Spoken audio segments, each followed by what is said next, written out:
I have a Scottish father and a German mother, so I ended up being Kaaren.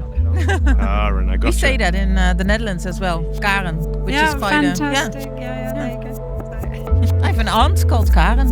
Yeah. She's one of my favorites. Oh, we're not recording, are we? We are recording. Oh, there we go.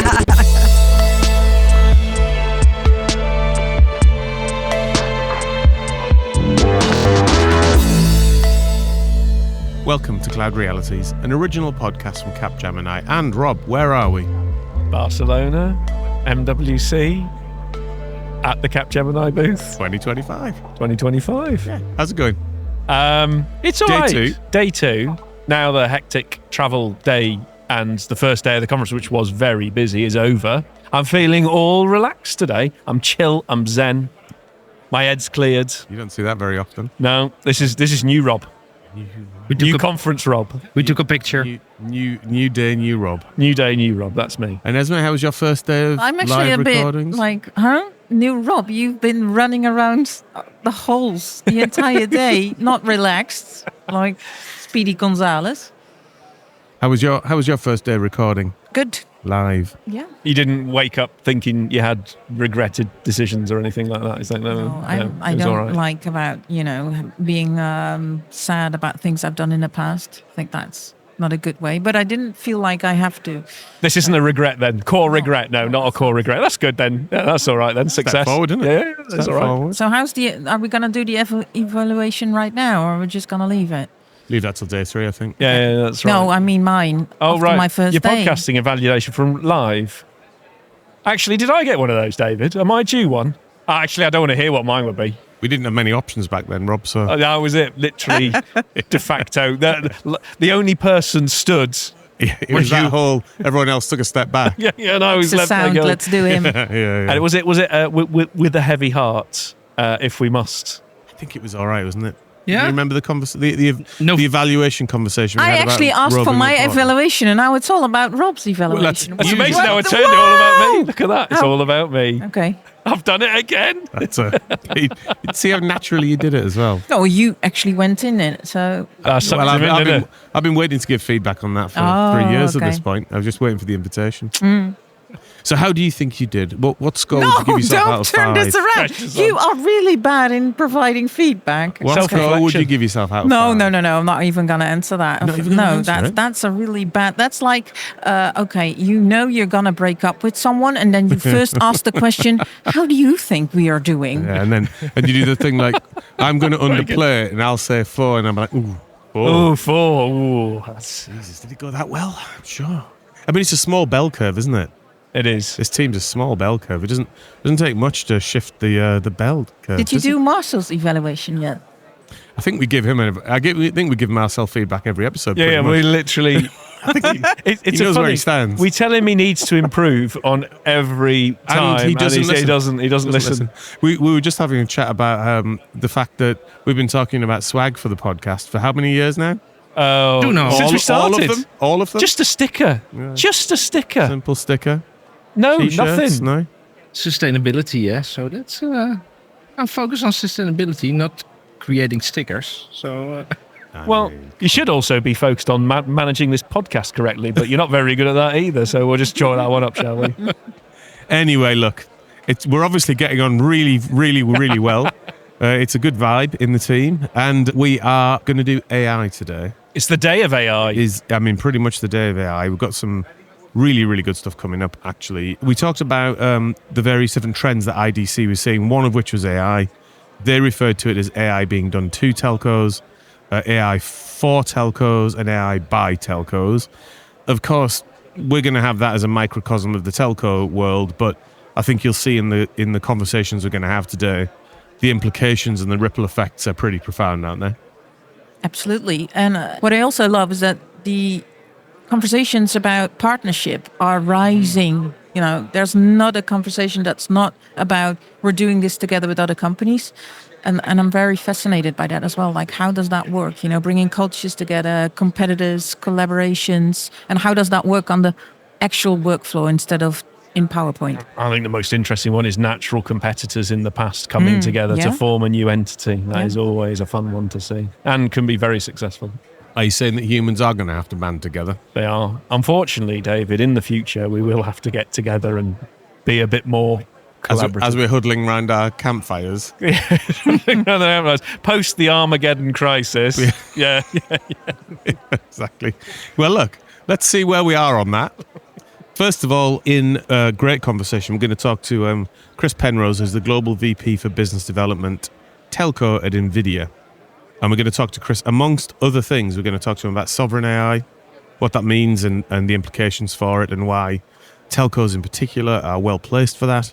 Chris also shares some innovation that's going on around physical AI, which is fascinating stuff. And then after that, we're going to talk to Kaaren Hilsen, the head of the AI factory at Telenor, about the creation story. It's almost like a founder story, but with inside a larger organization. And Kaaren will also talk about how they're partnering with NVIDIA on the AI factory. First then, let's go to our conversation with Chris Penrose.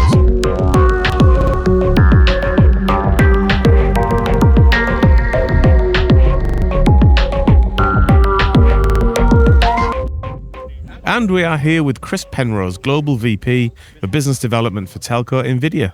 Chris, how you doing? Great to be here today, guys. Really nice to see you, man. Absolutely. And when did you get into Barcelona? I got in on Saturday night to try to get a little bit ahead of it. And, And it's been an amazing week. It's been a tiring week, but it's always amazing to be here in Barcelona. Right. Wait, did you manage to get any sightseeing in on Sunday? I did not. Actually, I started the conference on Sunday with 3 meetings before the show. So we jumped right into it. That is right into right it, isn't into it? That is what it is. And the show itself, how's it been this year for you? The show has been amazing. Last year there was, AI was already beginning to take stage, but I mean, everywhere you turn here, AI is completely infused across the show, and it's so exciting to see the progress that's being made and how this is evolving. So we're going to talk a lot about that today. And I've spotted an evolution of dress code. Although you declared I regressed. I think there's a cloudification / big tech, normalization of the dress code happening, Dave. Did you? Is that why you all dressed up smart yesterday? Well, I regressed yesterday, but now I'm a bit more. Is that because you had a memory last year of it being more smartly dressed? That's funny.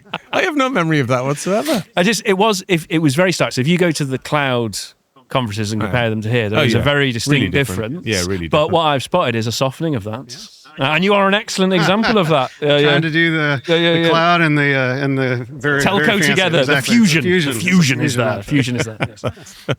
That's good stuff. And so NVIDIA, obviously a major presence, especially given the rise of AI and et cetera, et cetera. What's been the big moments for NVIDIA at the conference? Let's start there. Yeah, so NVIDIA is we're a platform company, and we bring all of our tools and capabilities really out to the ecosystem to implement.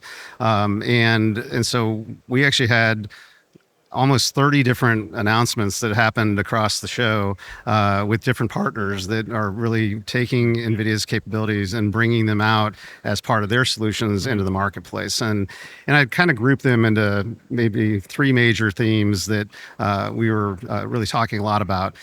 One is how can we, what are some of the advancements we can do as far as applying AI into the radio access network and really advancing this concept around AI RAN. And so there was several announcements talking about both making the RAN more performant by applying AI and actually getting more spectral efficiency, getting more energy efficiency by applying AI technologies into the network itself.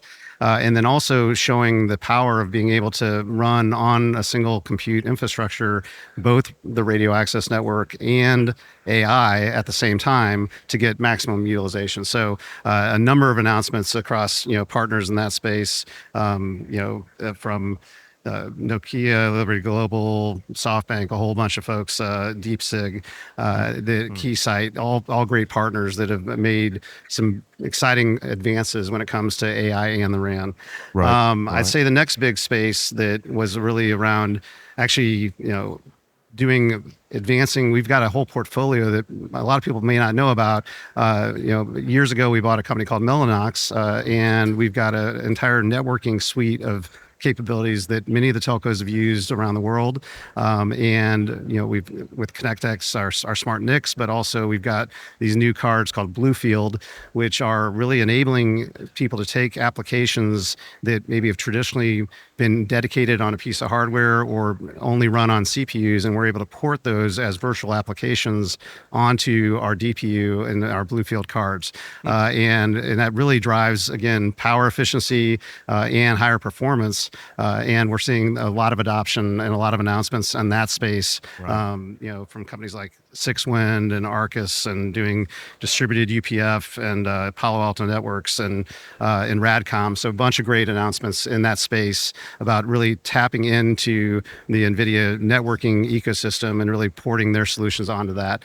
And then the final space is really around AI for operations, and how are telcos really adopting and driving generative AI across their business. And we, again, work with a lot of key partners out there that are big platforms that the telcos use. So like an Amdocs or a ServiceNow, NVIDIA works very closely with those companies to embed our capabilities inside their offerings so they can bring Gen AI to the telcos. And so several cool announcements, and also around, not only just doing, work agentic AI and care, but doing a lot more on the network itself. And so Amdocs and TechM and ServiceNow and Bubble Ran, all these guys made big announcements about moving things forward by applying AI and agentic AI into the operations of the telco. And across all of those, there's an obvious thing there about improving the compute density and reducing size, but there's a lot of things fusing together.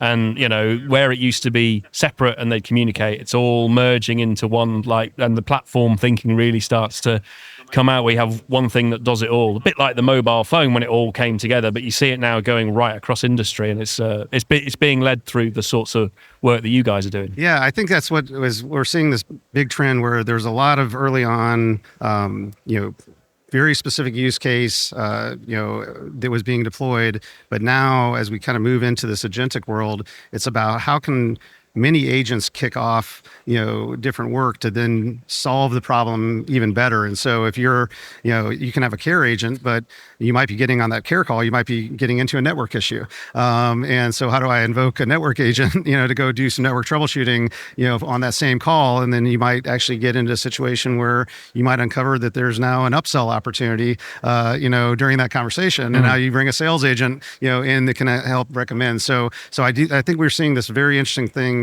where we're almost bringing, for a call center agent, you're bringing a team of experts that are kind of sitting on the call with them and helping them become really great at being able to provide the best experience. And it's very interesting. There's a few startups that are now agentic only organizations. Yes. Right. Yeah. And I'm, at the beginning they might struggle, but you can see a future where you could almost just have an agentic only section of your organization that you throw the request into, and then out comes the right answer, and it just did all the transactions and everything else, isn't it? It's coming. It's just how long before you can turfing imagine over the risk, isn't it? It's do you trust the agentic only organization? You can also imagine not only agentic running within an organization, but B2B agentic. Sure. Yeah. Where the hugely automated bits of business are getting done, and then potentially the AI deciding to do those bits of business. Yeah, well, the markets kind of have played with it with the trading algorithms. We saw a very early version of we'll turf over big risk to the algorithm. I think it's only a matter of time before the agentic only. And it's interesting, the agentic to agentic, and then a new business proposition gets created, and the owners don't even know it's happened, but the agent said, that'll be a good thing, don't worry about it. Whole additional businesses could be spun up that are 100% agent-based. Agent spinning up agent business. Yeah. So it's an exciting time, and I do think it's fractal. Fractal. Yeah, but I think we are seeing, as far as true adoption right now, I think we are seeing it's still being very much human in the loop and actually working closely, to kind of augment and really help that decisioning be made better. And I do think, to your point though, it's very common where, how do we set up an agent that gets very, very good at that particular task, and do that actually at all levels of the business. So you could actually have a CMO, a CTO, a CFO, and you can begin now to ask, questions, just like you would at the board table and say, tell me these things. Exactly. That's Dave's vision. That is, I mean, literally, very much so. So you could have, kind of a smart device. That smart device has a UX that is representative of the values and tone of your organization. Goes into your agentic layer, into things like, kind of IoT, OT, converged platforms. And not only will you be able to sort of ask it questions about the business, but it will be able to execute on right. amazing stuff. And you know what? When somebody actually does the leap and trusts it and turfs over the risk to it, and it's a massive success, you can imagine the whole system Dominoes will go or down. they'll turf it over and it'll destroy the business. It'll be one or the other. It won't be anything in There's between. maybe going to be a bit of both of that. I think there probably will. Yeah. Let's not forget the human angle, to have the tech also make room for the emotional connection between people, because we're talking a lot about partnerships. Mic on. Sorry, your That did not sound right. I do hear myself. Go again. Hello. I do hear myself. Is it? Ooh. Whoa. Is there any sound level? Hello. That's better. That's Sorry. better. That's better. Yeah. Sorry about for that. Okay. So, but let's not forget about the emotional space, so that tech is actually able to provide that room for the true human connection, because we're talking a lot about partnerships. I think throughout the conference, we hear a lot about the increase of collaboration within the ecosystem. Nobody is able to do it on themselves. And that's also what you're saying, Chris. So many announcements of cross-partnerships. Exactly. Is that something that you actually see happening there as well, in terms of the stance towards each other? We're doing this together. I actually do see that. I see it a lot. At NVIDIA, we're obviously incredibly partner-driven, as a company, but I see across the telcos that I'm working with, this realization that there's certain things that they actually want to learn and be able to do themselves, but a realization that they can't and don't need to do all of it. And so how do you bring together? To me, I think it comes down to how you prioritize the work, comes down to what do you really want to achieve. And so if there's people out there that created amazing solutions that you can deploy and get immediate value, and that's not going to be something you're going to differentiate yourself on, go do it all day long. But if you actually want to actually create some differentiated services based upon your corpus of data that then you might want to go ahead and spend the time to really do that yourself, or do it with you might want to take the capability to do that by yourself, or with a trusted partner that is going to be unique to you, because that's going to be a differentiated advantage that you might have in the marketplace. And so I think we're going to see a little bit of both. We're actually talking to, I think, a partner of yours later on in the show, Telenor. Yes. Who are working with you to set up an AI factory. Absolutely, yeah. So Telenor's been a great case study. There's been a big move, as you guys have been hearing about, is obviously this idea around sovereign AI, and how can nations really set up the right infrastructure so that they can participate in this generative AI revolution. And that starts with actually having the compute capabilities available in the region to be able to do that work, and be able to serve not only startups and research, and the government, but also serve businesses and consumers. And so Telenor, we had an interesting conversation, literally about a year and a half ago. We sat down and talked about this trend that we were beginning to see, and how could we help Telenor become a sovereign AI factory for Norway, right? And and what NVIDIA does is we've got a program we call the NVIDIA Cloud Partner Program, where we will basically provide the reference architecture of how to build the best AI factory, to partners that want to actually stand up this infrastructure. And so, we learn on ourselves. We obviously build a lot of supercomputer capabilities to drive our own AI journey, and we now take that and we provide that out to folks. And so we work closely with Telenor to really, show them how to build, but then also work with them and other partners, even Capgemini came in, to this scenario to actually say, we need to actually build a business case on how and which verticals are we going to go target, to go drive demand. And so again, this is a good example of bringing together multiple partners, ourselves, Capgemini coming together with Telenor to really lay out everything from the initial business case to the go-to-market, and ultimately to then get this thing stood up and get it operational. And so this has been a great journey, and these guys, Telenor, has been a wonderful story of going, I think, from the time that we really agreed that we were going to do this to actually being up and live and with customers, it was under 6 months. Yeah. And it's a great example of platform thinking. So you turn up with the best practice in AI platforming to build, and then they put the factory on top.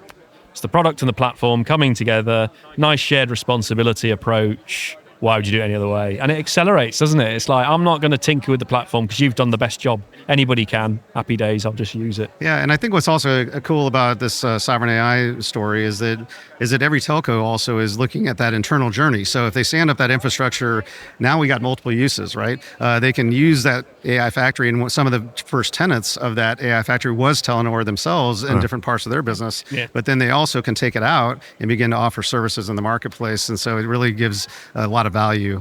If we just go one level deeper on sovereign AI itself, so you described it helpfully there as like each sovereign nation needs to have its own compute power to be able to run this stuff. What are the other aspects of sovereign AI, do you think? That?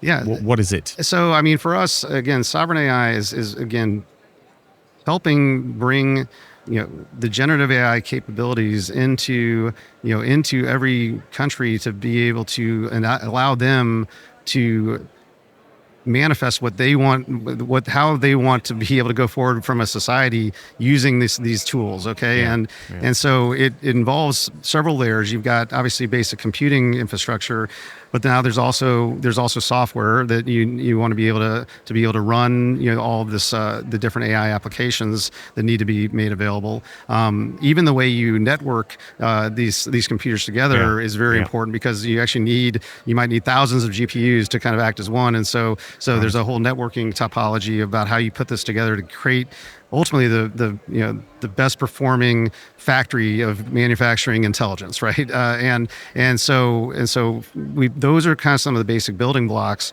Then again, what else do you want to do? How can you enable research, and how can you enable really the startup community, if they want to get access to the technology and the software to be able to build and drive economic growth in the community. How do we get that going? How do we also train? How do you train up people to be able to use these technologies? So when we do sovereign programs, we look at it, there's infrastructure and kind of what you need to run the factory, but then it's also what are the other societal things that we need to do to upskill, to train, and to put that technology to powerful use in that society. Right? And that's a very good. So often when we talk about sovereign, we don't talk as much about the human element and the capability, because a small number of tech companies created huge central density around skills, and it's about just redistributing that as well, isn't it? It's a very important point, I think, that we sometimes forget about. Yeah, I'll give you another good example of another partner that has done some exciting work on this. So Indosat out in Indonesia, one of the big things that they found getting in early on this is they actually didn't have a large language model for the country in the language of the country, right? There's lots of large language models out in some of the most popular languages around the world, and they did not have it in Shabbat, right? And so one of the first things they did is they said, we're going to stand up a large language model for the country, and then open source that and make that available so that anyone that wants to build an application in that language of the country can now use that on their factory. So, and they hired that out to Tech Mahindra, as a partner to help them build that up, because they didn't have those skills internally to do that. So that was another good example of partnering. And another layer maybe that where it's that the sovereign AI represents the industries of that country, or that the culture of that country. Exactly. You know what I mean? So do you see a situation where we touched on the organizational aspect of aware organizations, but do you see a future where there are country representative AIs?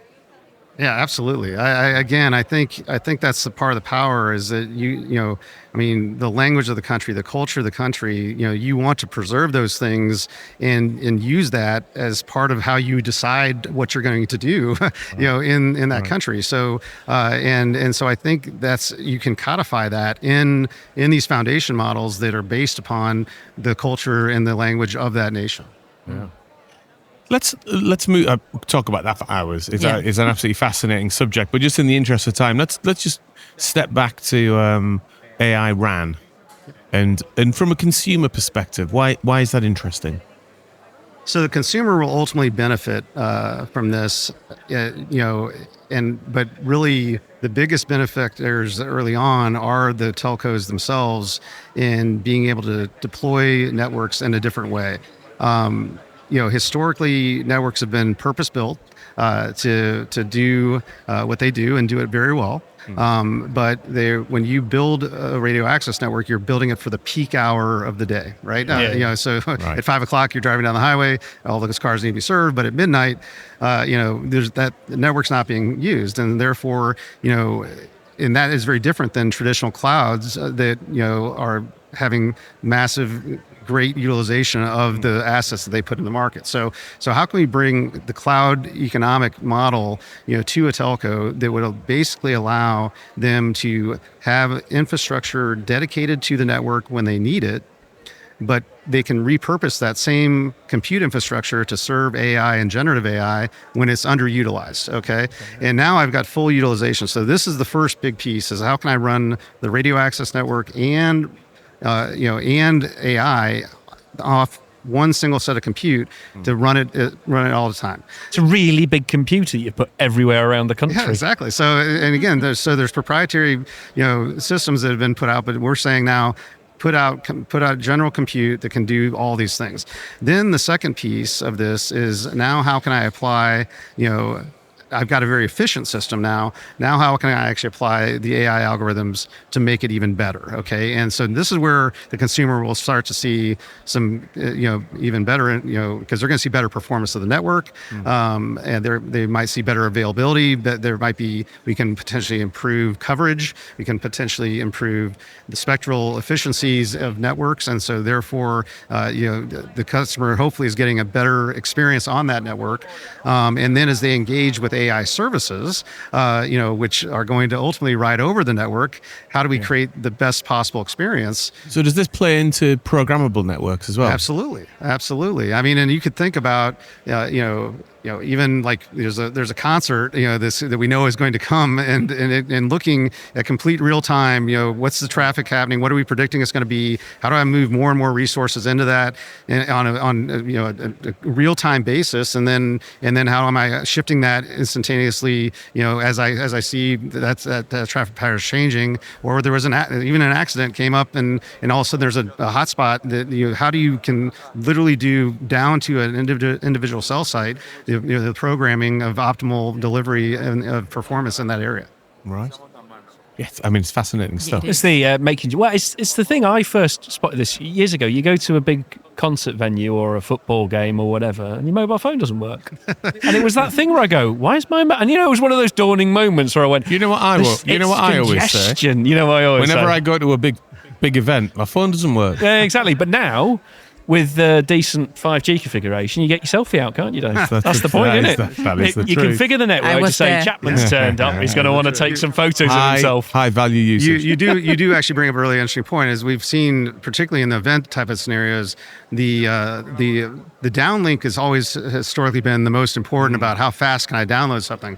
But in these other, now I want to share. I'm sharing videos, loads of 4K HD video trying to get out. So how do I now kind of almost re-optimize the network to at least give equivalent or maybe even more priority to that uplink side to then give that better experience, right? All that digital litter that we create these days, that we now want to push to the world. It's 5,000 badly shot versions of the same moment. So, remember we said this before, how many people take a video of firework displays, right? All that storage. Who watches a firework display back on a phone screen? I mean, come on, guys. It's rare, let's say. That's going to be a rare one. I'll tell you what I'm embarrassed. I got to take all these firework pictures. If you take it from an aeroplane, looks good though. Have you seen firework displays over a No, over I've a not city seen from an that aeroplane? before. Is it good? That's good. That's good. Yeah, that's good. I think we've digressed. We have, but it was a good digression, It was Dave. a It's good an important digression. one. Consumer logic Yeah. being inserted into it all. Exactly. Well, look, let's bring a few threads together and just talk about AI innovation generally. In IDC's trend, we talked to IDC yesterday, and they set out 5 trends. I'll remind us of the 5 trends just for just so you've got it in your head. But I'm going to talk about one specific one. So they talked about investment in physical networks and capital investment in physical networks tailing off, like a lot of fiber's been laid, blah blah blah blah. They talked about structural transformation in the telco industry itself, particularly in regulated areas like Europe, where we might see changes in regulation, but we might see consolidation of vendors and things like that. They talked about satellite and partnerships, particularly around satellite between providers and satellite providers, so things like CS and CSS coverage. Programmable networking, which we've already talked about, and then they talked about AI, of course, and they talked about AI in 3 sections, which I thought were quite useful. AI that's being done to the telcos, AI for the telcos, and then AI by the telcos. Okay. So I wonder how that lands on you as as a framing structure. So give me a good example of how they framed AI to the telcos. I want to make sure I'm hearing, kind of how. Yeah, you didn't remember that. That was good question. It's a very good question. Yeah. So that was the blurrier line, which was there was the whole part about AI like being pushed out as a new go-to-market. So partnership, you provide the platform, they provide the factory on top, go get a different client. But then there was I didn't quite get the full distinction between to the telcos and then for the telcos. So I think for the telcos was more AI in the operation space, and to the telcos was the changing customer AI experience in the environment and around That's it that what they had to respond to. So that was their natural response to AI and having to work with it versus them using AI themselves versus the providing AI services. Okay. Yeah, I think but it was a little bit. Yeah. I think that's how I was holding it too. So I think we kind of look at it. I mean, when we apply AI, it should be doing something. I think down these couple paths. I mean, it either needs to find a way to drive operational efficiency and and effectiveness.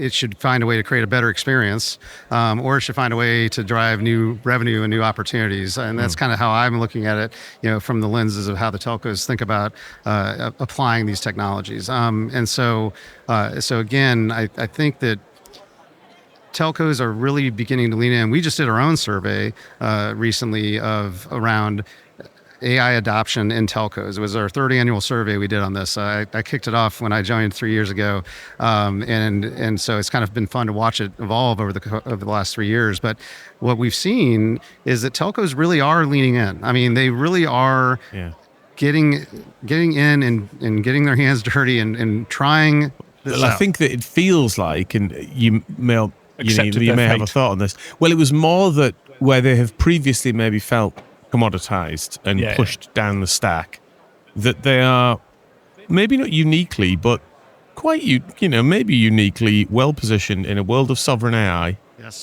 and some shifting geopolitics. That all of a sudden they have a very very relevant place. 100%. So it allows them to sort of go back up the stack. And I think they've gone from a set of organisations that things are being done to them, and they're being responding and squeezed. And now they've accepted that. And now they're thinking, I'm going to double down on the situation that you're talking about, and we can suddenly get back to growth. Because no telcos really had stupendous growth for years. So now I think they see the growth market coming back. Yeah, I think that's exactly right. And so I do think that where a lot of telcos immediately gravitated toward was, again, how can I keep driving more efficiency and effectiveness? Because and even the survey would say that 60% of the benefit that the telcos are seeing today is actually coming from employee efficiency and effectiveness. So that's kind of the main spot. But what we've seen is a big acceleration on applying it into the network itself, and then an even bigger interest in how they apply it to create new revenue opportunities and new services that they would bring in the market. And I think it was like 80 over 80% of them said that they were intending to bring AI services into the market as part of their plan as they go forward. So they see this clearly as that revenue path. And there's a couple things I think that are interesting about the telcos too, is that I always like to drink your own champagne. And I think if, the telcos, if they begin to apply these technologies internally and they're seeing a lot of great benefits, they're in a great place to turn around and take those into the marketplace, right? And say, so they run great call centers, right? And they come up with an amazing call center solution that reduces call handle time by 50%. They can take that out to all their other businesses that they talk to. But that is exactly the AWS story, isn't it? They built a platform to sell books and went, oh, this might be useful to other people. Yeah. Becomes the world's largest computing platform ever, type thing. But that is exactly that. Which And you can still get books on it. Yeah, you can still buy your and you can books. still get the connectivity. So I think that's so I think that's it. So I think there's a great opportunity on that front. And then, and then I do think that more and more we're seeing, again, are there, because this is such a game-changing technology, can we begin to get into some new services and some new growth areas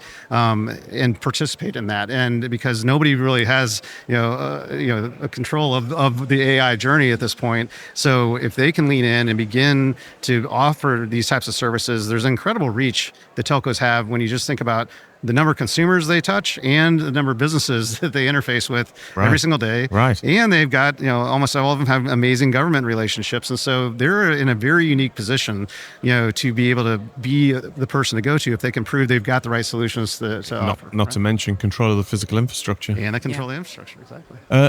Talking of physical. Yes. What's your cast forward in terms of physical AI and how that might show up? Yeah, so this has been a new term that we've been talking about just in the last several months, and there's been all this discussion about kind of the large language models and text and speech, but when we talk about physical AI, it's how do we train the robots of the world and give them the training models so that they can be good robots, right? They can, and so please make them good robots. I'm very much a believer in the dystopian future, but I'm hoping for goodness. But this is about the physicality of actually giving them the video information and the physics information so that they understand actually how to pick up something that might be very fragile versus something that's very heavy, and candidly, there's much less data in the world, available to do that right now. And so, NVIDIA introduced a foundation model, a world model called Cosmos, which is really about how can we, begin to create the same type of large language foundation models that you see out there today, but create that for this space. The same thing is also going on. We've been doing a lot of this work, in the autonomous vehicle space for a long time, but we're kind of taking a lot of that work and now saying, how does everything that's physical out there, how does that now have AI applied to it? And so robotics is a big piece, but it could even be a building. It could literally just be a building as a robot, right? And it's self-aware, and it's got sensors, and it's got all this information. So how do we again then train that facility to operate in the best possible way? This is bringing one step closer to my robot butler that I was promised in the 60s. Everyone said we'd have by now, and we haven't. So this is the you next step. You didn't see one here at the show? No, I didn't see one at the show. Still misses my robot butler. Every year I've looked for a flying car at this place, and actually they just look like badly designed helicopters, don't they? Well, the one that's over in the other show hall, the doors are right next to the rotor blades, and you sort of think, that Accident feels waiting to happen. You sort of go, like, I'm no expert, but that ain't getting past health and safety. So what do you think we're going to see in, say, the next 18 months in terms of the steps forward here? Do you see significant movement, or do you think mainly it'll be about consolidating, say, customers catching up to the technology that's already available? It's like, it's so ahead of the adoption curve at the moment. It's crazy. So, what's your perspective on that, Chris? I think we're going to see, there's been tons of proof of concepts that have happened, and I think this is the year of scale, of true scale. Where we really roll these things across into full production across the organization. I think and so we're going to begin to hear the stories about the true ROI that people are getting from using these technologies at scale. So that's going to be, I think, really big and important for people to hear that. And then again, I think this whole idea of moving now into agents and reasoning models, and how the collaboration of some of these early technologies are going to begin. We're going to see just a whole plethora of activity happening and creating very specific agents that do really specific things very, very well, and they can do that individual task, or they can work with others. And I think so. And you're going to see more and more of that, I think, coming out. And ultimately, I do think this idea around physical AI is beginning to take off, because you need really 3 computers to do this. You got to have a place where you would train up the idea of what you want to show. Then before you actually put it on a robot, you actually need to put it into a virtual world, into a digital world, to test out those algorithms and make sure that you've actually got it right. That's the simulation theory coming true. Yeah. And we're basically creating a simulation for the robots to be tested. That's right. And so the simulation world, and then that not only means that you are living in a simulation. It does. It means you're a robot that doesn't even know you're a robot. You're like replicant. Well, here's the worst part. This could be a training day for me, and I've lived this day 20,000 times, and they're just tweaking the algorithm before I'm exported to another simulation. You're just scared that you're getting stuck in this. I'm stuck in. It's like literally a simulation Groundhog Day. On that note, though, in your simulation, tapas still exists. Oh, unfortunately, it does. Now, you'd think in your simulation it wouldn't. We'll come back to that in a second. I don't control the simulation. But Chris, have you heard of the tapas framework? a small plate sharing model. Small plate sharing model. It's like a small foundation models. Yeah, for humans to interact and socially converse. I love the tapas model. So, do you like the social sharing element of tapas, or would you prefer less like a starter and an entree? Actually, I'm a big sharer. I like to actually get access to lots of different things at the meal. Yeah. My wife will always criticize me, because she's like, you want me to order something that you want to eat as well. so that's touching on Rob's issue. That's my world, which is, if you wanted it, why didn't you order it? We have been scientifically testing this across the week, and at the moment, everybody is in that I like tapas space, apart from poor old Rob over there, who doesn't mind it, as long as you don't have to share it. Yeah, the food's nice. I just want solo tapas. That's fine. So can we do tapas, like but sapas. just for me? Sapas. That would be the name of the restaurant. Copyright Cloud Realities Sapas. Productions. That's it. That's the business model. There must be more like me out there somewhere, David. Yeah, exactly. It might be a very small market that we're going for. The internet will let me find them. Yeah, indeed. Well, look, Chris, thanks so much for spending a bit of time with us today. Fascinating conversation. Wonderful. You're right in the heart of it, mate. It's been an amazing time. So thanks so much for having me today. Our pleasure. All right. Thanks, man. Take care.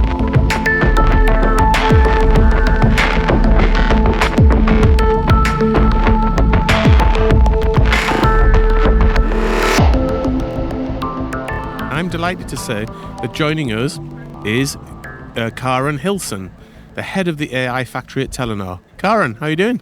Very well. Very nice to see you. Thank you for inviting me. Our pleasure. How's MWC for you so far? Wow, where do you start? I mean, Big. It is huge.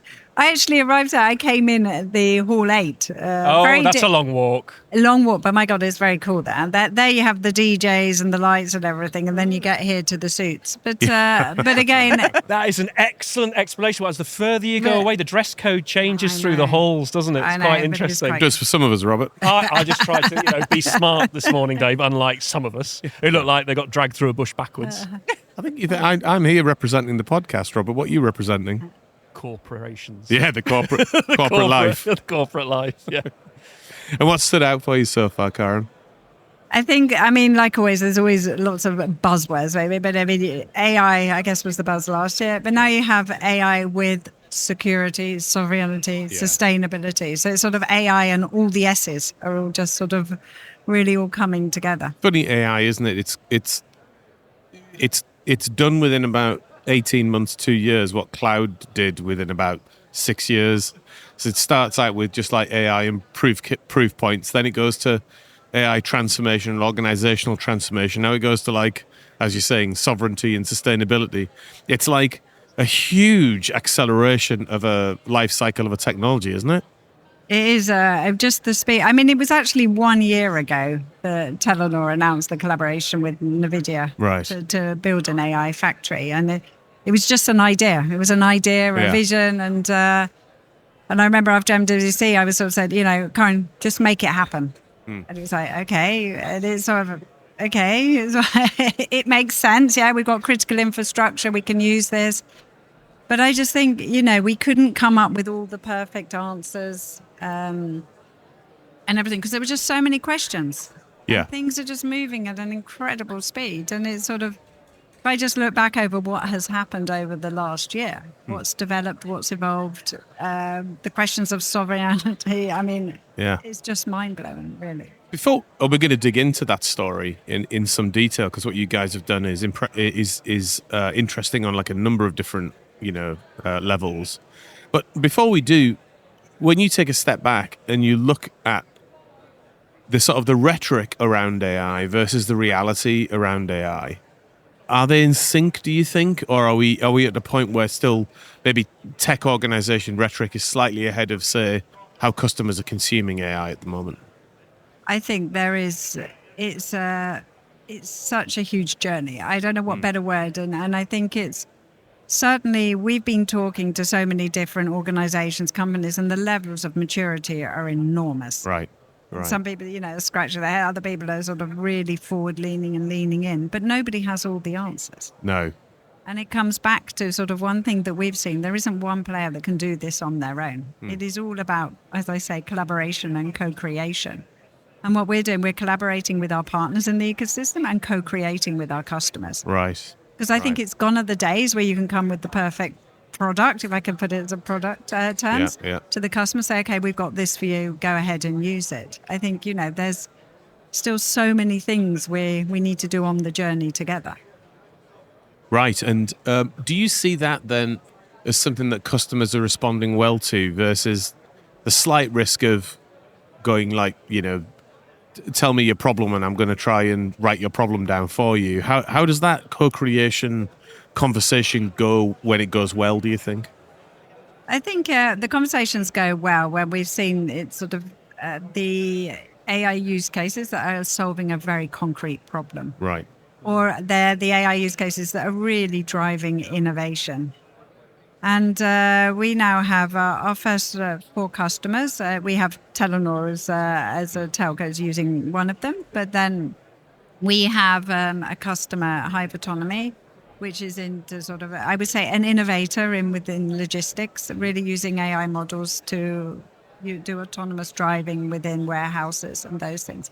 They're very forward-leaning, but they still have a lot of they want to explore and sort of partners. It's a really interesting change if you think about what cloud and the product concept did was its continuous life cycle now. Whereas, before that, it was I bought a thing, I used a thing, the thing did a thing. And now this mindset has to shift to say, I'm keep tweaking and fiddling and changing. And that can be hard for many organizations to think that there's not a start, a middle and an end and that's it and they stop. It's the continuous, always on, I'm changing till I find an answer. Yeah, and especially telcos. I mean, for years we're used to rolling out the perfect network. It has to work. And I'm not saying we're compromising with our critical infrastructure or anything, but it is where we have to have that mindset of really iterating, and this is what to me is being truly customer centric is. And the customer, that we are really, we're saying we're going to grow with customer demand. We're going to, as you say, we take real customer experiences.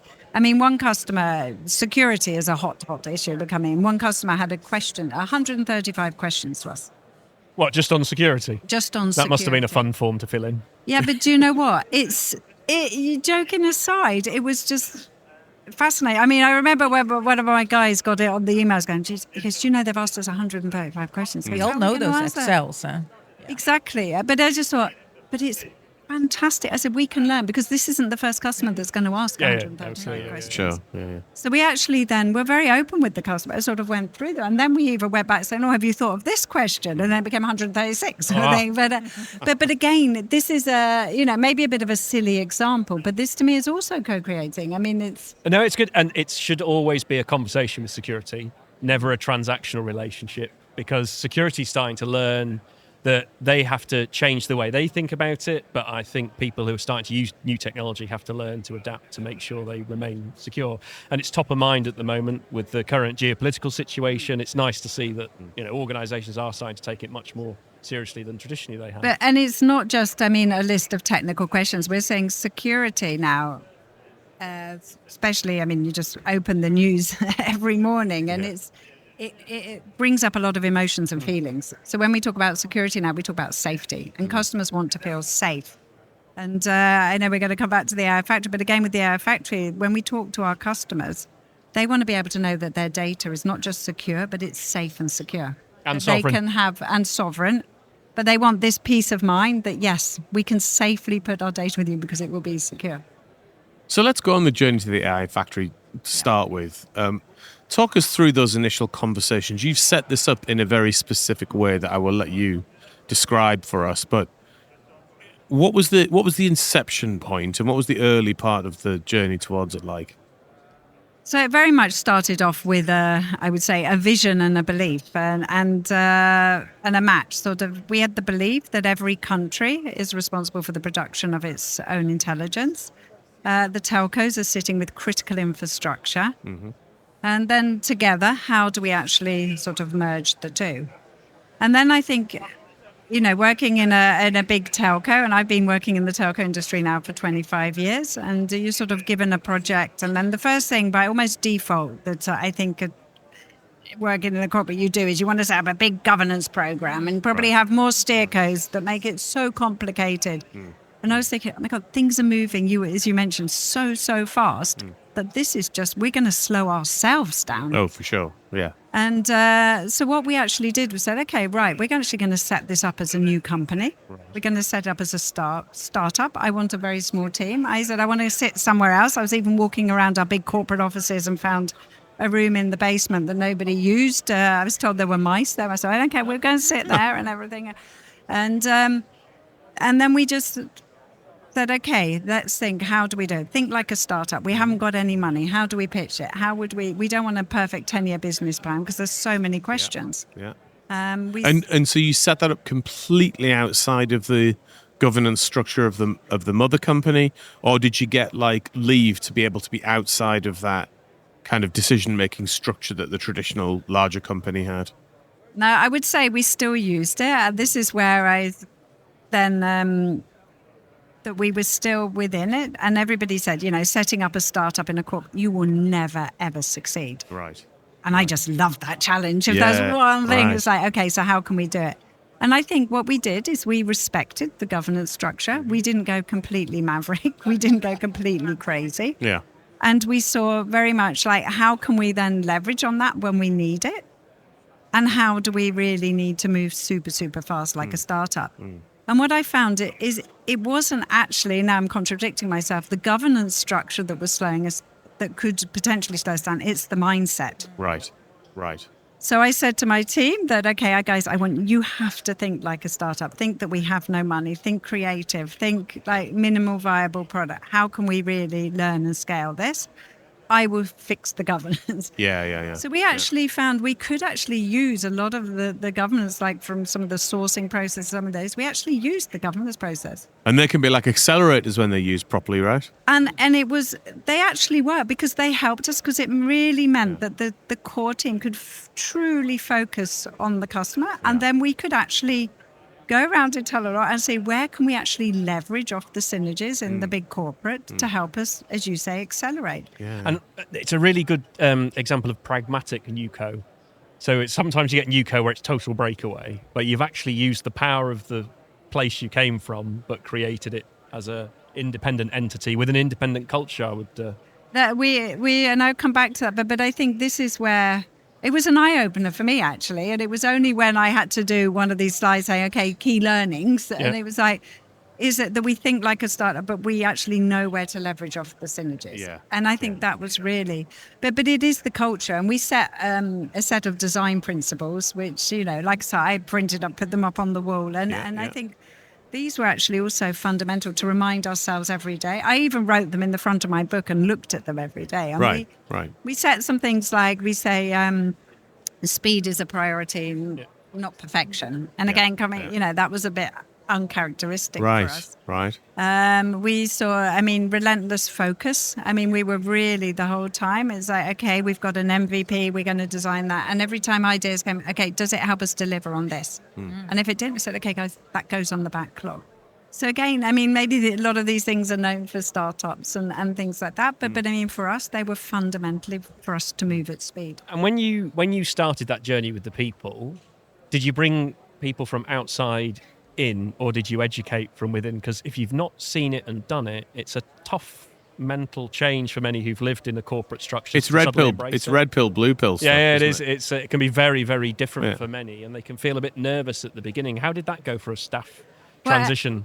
I think, first of all, I had great sponsors internally. I think the leaders that were behind their factory, they didn't just give me the mandate, but they visually showed that I had the mandate to run sort of within this.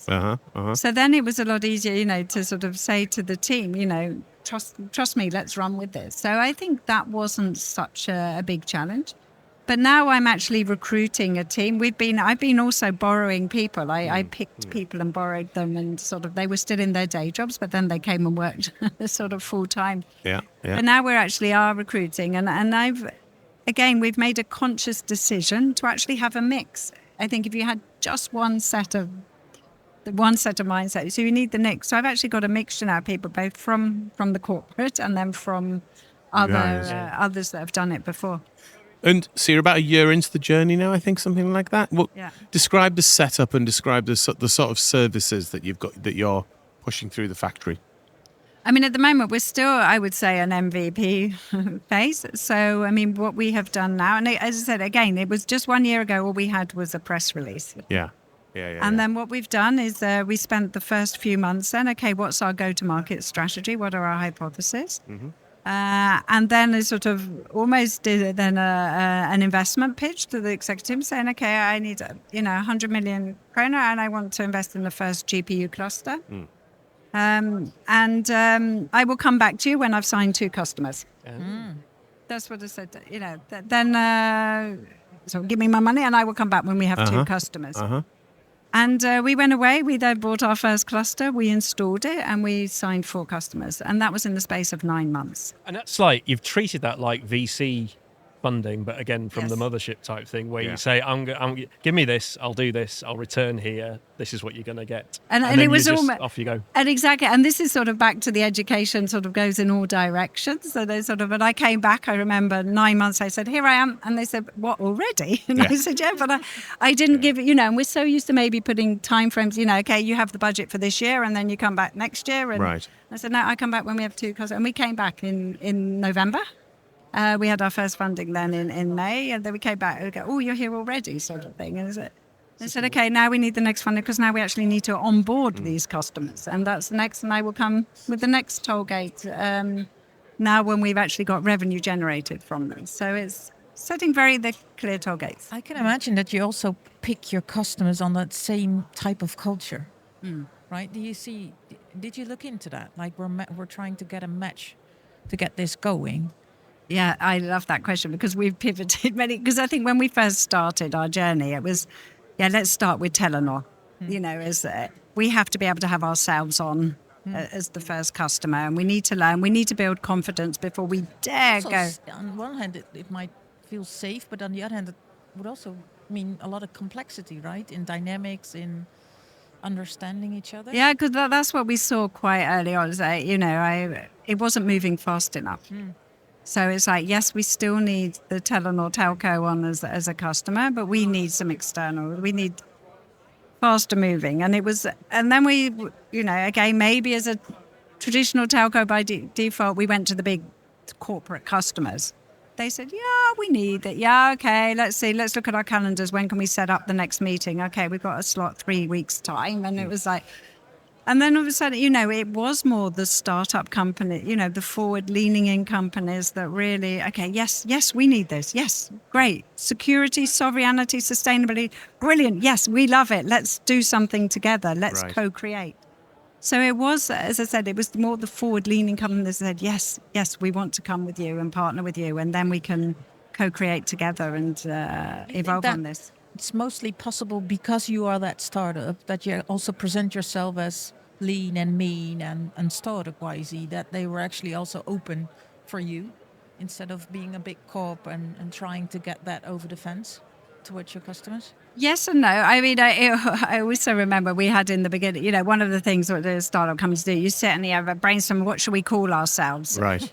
And, have all these super creative things, and at the end of a session, it was like, yeah, let's call ourselves the Telenor AI Factory. Oh, it was like it. And it was going, great, all that work. But, it was the best decision we've made because it's the Telenor brand. And then we know you stand for security. Yes, we know you. Yes, you're Norwegian. Right. Yes, we trust you. Back to your trust thing. And I think that really helped us again, being seen as, oh yes, you're part of Telenor.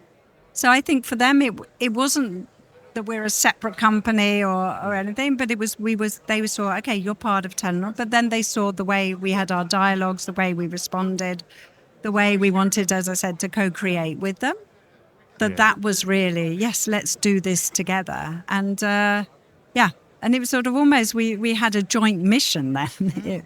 So we've talked a bit about the journey to the AI factory and what you guys are doing and how you're working with customers. This morning we were talking with Chris from NVIDIA about partnerships and how it's important to them. Tell us a little bit about the partnership with NVIDIA. How did it come about? And then what are you doing together specifically? Yeah, so I think that the beauty of this is there is a whole ecosystem around us. And I think everything is evolving. Everybody's exploring, everybody's experimenting. And I think this is, especially with sort of sovereign AI and national, each nation does it. So you're not competing. So I think with NVIDIA, it started off as an idea and a belief, as I said.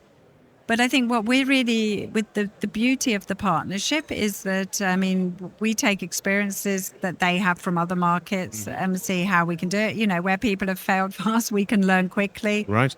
And things like, we use the NVIDIA reference architecture. That's also enabled us why we could go within 9 months from an idea to an actual market launch, that we could move so quickly. Right. So I think, again, in the ecosystem and partnerships, it's really, really sort of strong to move quickly. And just that, we're going to take it off the shelf. They've said this is the best way to set it up, do it that way. That's not always like traditional corporates think. They think we're going to make our own, we're going to configure it, we need something different. And again, that's a culture change, isn't it? To go, yep, that'll do, thanks. Plug it in, go, bang. It's the pace of not having to over-configure things to get them to exactly where you need them. That said, plug it in and everything. It's not. It reminds me also the first time I actually went, when our equipment arrived, I was so excited I actually go and see it. And I was like, oh yeah, can we plug it in? And I remember the electric, I wasn't actually going to do it, but the electric guy goes, don't. You plug it in, it's like firing up a rocket. He said, these things is that are right? Powerful machines. Right. So what was the startup procedure? Exactly. Yeah. I think they had to clear the whole thing. No, but again, this is a learning why us sort of in the telco industry with years of how do you set up infrastructure? Because it's the one thing is the reference architecture, but it's like, how do you set up the data center? We had to, all the power, the cooling, everything had to be. So did you have to like physically reroute power into the data center and stuff like that, or was it all doable within the existing infrastructural shell? This is what we've done. First of all, our first MVP cluster is actually in an existing data center, which we then repurposed for this. Learn a hell of a lot. But now what we're actually doing is another part of Telenor is building a state-of-the-art data center. Right. And this is then we are going to put our equipment in here. And this is then really where the other S, sustainability, which is something very, very close to my heart, that also comes in. Because this new data center, we're now going to put the beasts of machines that suck up a lot of renewable energy. We're not only going to sort of power it up with renewable energy, but all the excess heat from these is actually going to go into district heating as well. That's good. This is a big thing in the Nordics with the temperature, and it makes sense to process. Why do people continue to put data centers in very hot places? It does not make sense. And I know there's a latency point there, but the Nordics are perfectly positioned for it gets cold there, and that's a good thing for data centers. Yeah, and we have a lot of renewable energy, so it is, and it's actually I mean, I've said this many times, but I read this a couple of weeks ago, that data centers now actually have more CO2 emissions than the global airline industry.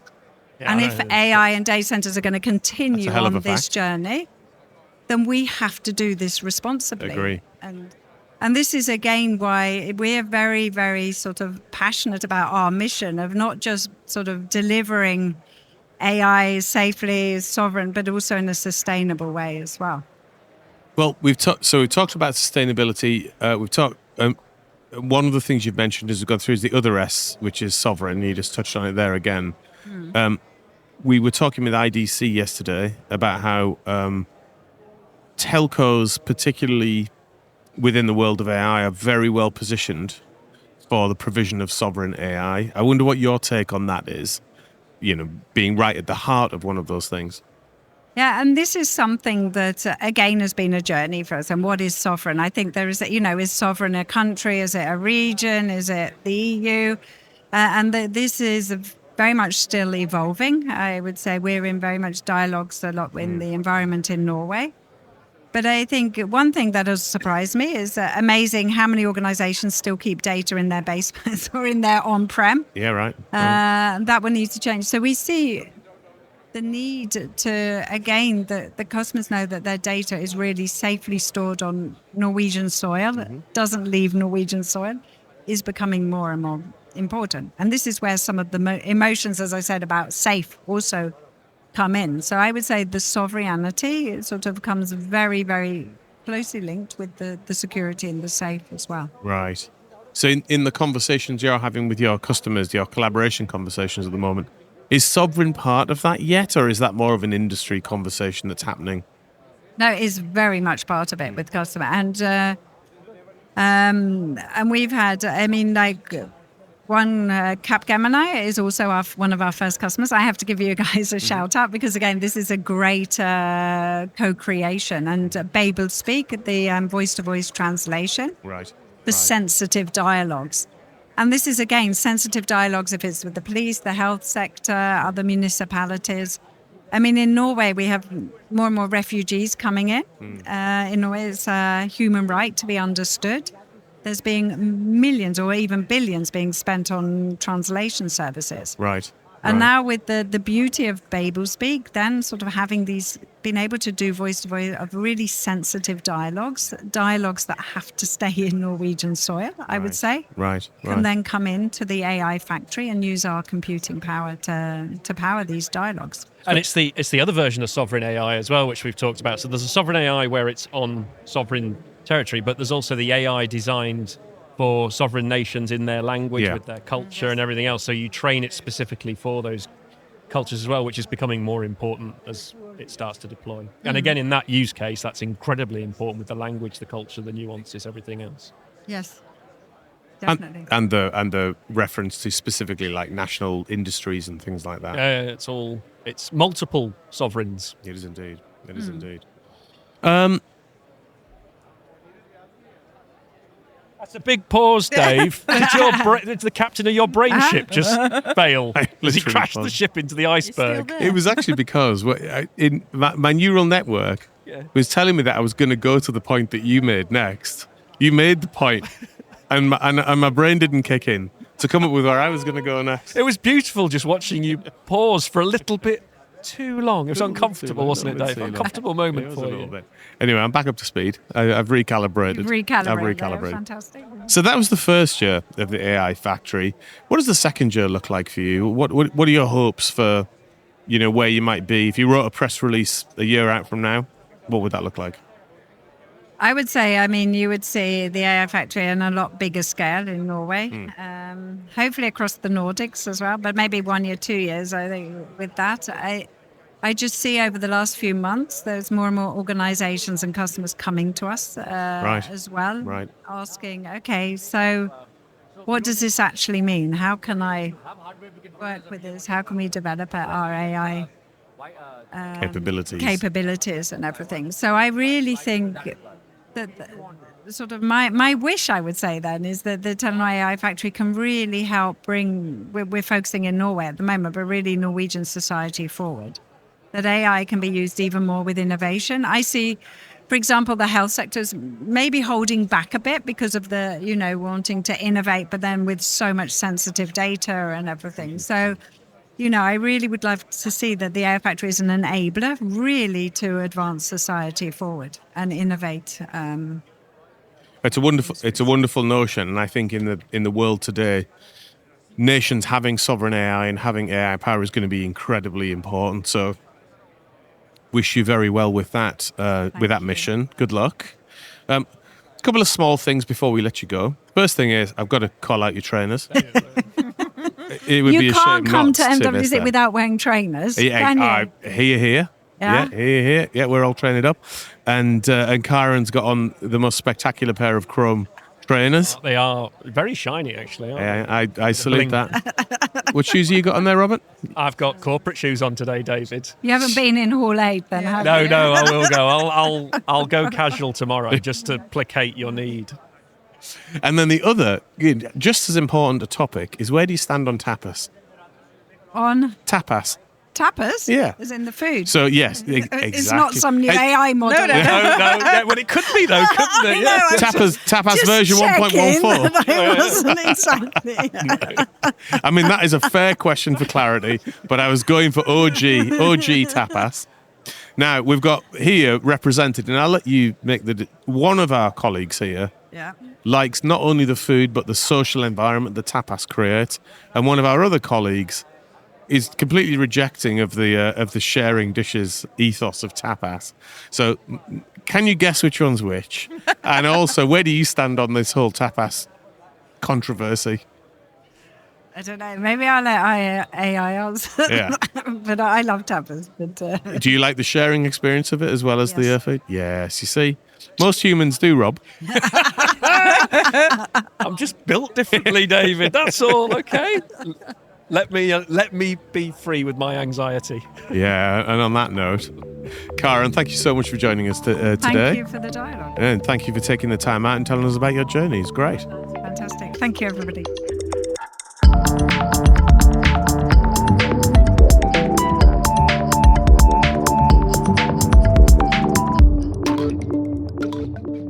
So, Dave and Esmee, end of day 2. Lots of energy, great conversation. How are we feeling how that went? That went really good. I loved it. You liked it? Yeah, just new stories. You could say, how much can we actually tell about telco? But if you even look at the size of the event, you can see that you can. There's a lot there, isn't there? There is a huge amount under the covers, and I think that comes out in the diversity of the conversations that we're having. It is actually a full world in its own right, isn't it? It is, but it also has. I think it's a bellwether for some things as well, isn't it? Like it feels like it's a bellwether for sovereign AI to me. Yeah, and I think I mean, we discussed this a little bit with Chris, but it's the telcos moving from a reactive position to being proactive position, moving around the value chain and all that sort of stuff. So I feel the sector is representing itself differently at the moment, and it's thinking differently, and we're seeing a lot more innovation, a lot more drive, a lot more diversification of business and how it operates. So yeah, it's becoming more positive. I think it's an increase. Yeah. No, I thought also it was a good sense of where we are on the scaling AI journey. Yeah. I think Chris reinforced that. He actually reinforced it, and he plussed it a bit for me. He sort of sketched a picture of what a more mature world of AI might look like, with sovereign AI, with physical AI, with organizations being self-aware. Yeah, and then distributed platform is striking. Obviously, we're not there yet, but all of those conversations seem to be in train. And it's moving fast, isn't it? It's going. It's like we've gone from POP. Remember at the cloud conferences last year, we were talking about getting out of POCs. Feels like short couple of months after those conversations, it's happening. And then to add another positive, because that's actually what I'm taking with me, that is what Kaaren was actually doing, to build a startup in a corporate. Yeah, it is very hopeful to see an example that actually That's succeeds. the word of day 2. It gives me hope. Hope day. There you go, Dave. I think that's an excellent place to end day 2. If If you would like to discuss any of the issues on this week's show and how they might impact you and your business, please get in touch with us at cloudrealities@capgemini.com. We're all on LinkedIn. We love to hear from you, so feel free to connect and DM if you have any questions for the show to tackle. And of course, please rate and subscribe to our podcast. It really helps us improve the show. A huge thanks to our guests Kaaren and Chris, our sound and editing wizards Ben and Louis, our producer Marcel, and of course to all our listeners. See you in another MWC Reality soon.